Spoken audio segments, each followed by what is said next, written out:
Extreme storm, On the other side Libyan, of the lines, Bolton's Food and Drink gale force Festival was winds, barriered off. 70 miles per hour. Both bank Weather, holiday business UK24. and community life brought to a standstill.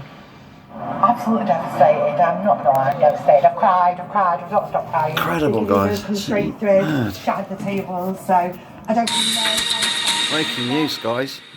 Damage from trees Storm cut Libyan. electricity supplies to thousands of homes.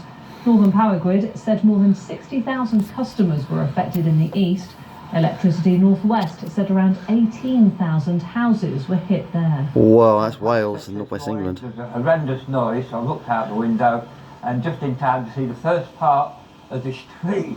It was a wicked storm. I did predict it earlier on this morning, Trains guys. were stopped in their tracks And yesterday. No joke. Debris and floods I'm good at affected forecasting. 35 different sites.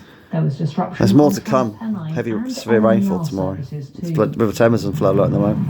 And look at this. Oh my God! Nervous drivers Shoots. on the Humber Bridge this morning. It later closed To Wales. to high-sided vehicles. Wow. Having left its trail of destruction, Storm Interesting Lilian as well. has now reached Scandinavia. Those An early weather bank apps I said this holiday morning, BBC, visitor were rubbish. who were happy to send packing. Told you that the Fiona forecast I did was BBC better than them this morning. No, John, not very floods. Now, to These questions on San James. Bye.